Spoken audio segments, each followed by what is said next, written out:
Welcome to League of Legends Champion Spotlight, featuring Nami, the Tide Caller. Nami is a water-based offensive support champion who provides increased damage and crowd control capabilities to her team. Whether buffing a teammate's damage output or helping them lead the charge, Nami can help your team ride on a wave of glory. Nami's passive is Surging Tides. Anytime one of her abilities hits an allied champion, including herself, her target briefly enjoys bonus movement speed. Aqua Prison launches a bubble that splashes at target location, damaging and knocking up all enemies it hits. Additionally, it will apply Surging Tides to your teammates, meaning you can haste a friend or knock up an enemy. In solo lanes, Nami should max Aqua Prison first, otherwise take just 1 point and leave it for last. Ebb and Flow bounces, alternating between allied and enemy champions, damaging enemies and healing allies. Ebb and Flow can only hit any target once and hits up to 3 times.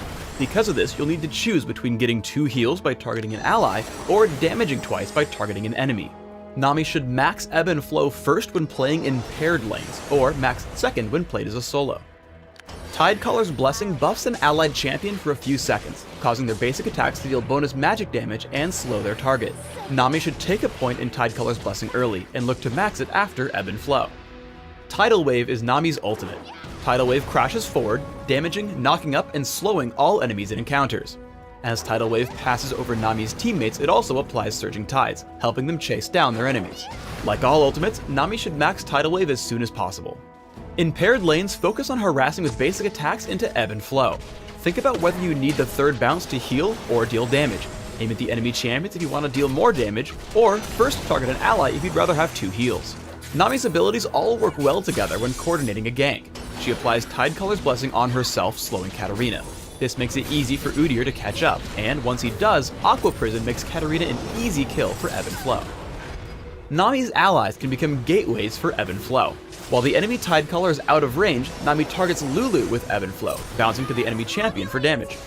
Nami's core focuses should be to grant Tide Caller's Blessing to the main attacker, Ebb and Flow whenever possible, and lead slowed enemies with Aqua Prison. When executed perfectly, you can make extremely quick work of your foes. Extended engagements are Nami's specialty. After taking some initial damage, Ebb and Flow puts Nami back in good condition before Aqua Prison and Tide Caller's Blessing grant Vayne some easy damage onto Leona. As Vayne chases, Nami sits near the back to wait for cooldowns. Ebb and Flow once again tops Vayne off, while another Tide Caller's Blessing helps her continue the assault onto the opposition. Finally, as she goes for the final kill, Aqua Prison into a second Ebb and Flow makes sure Vayne survives the turret dive. Tidal Wave allows Nami to initiate fights from extremely far away. After her team finishes up the dragon, Tidal Wave connects with the enemy Leona. The huge slow makes it incredibly easy to land Aqua Prison, granting her team a quick kill. Rammus is then forced to flash away and initially makes it out of the fight. However, Tide Caller's Blessing helps Gangplank catch up and apply a significant slow to keep Rammus from running, while Aqua Prison keeps Garen and Graves from counterattacking. Nami is the queen of chasing down fleeing enemies and picking up kill after kill. Nami hastes her allies with Tidal Wave, also splitting up the enemy team. This allows them to collapse in the enemy Tide Caller and pick up a quick first kill. As Warwick and Jax chase in, Aqua Prison plus Ebb and Flow grant Sivir some distance. Tide Caller's Blessing is then placed onto Udyr, which prevents any of their opponents from escaping, making the fight a 3-for-1 trade. After Jax falls, Katarina makes the mistake of trying to help. A quick Tide Caller's Blessing into Ebb and Flow makes sure Udyr catches up and takes her down.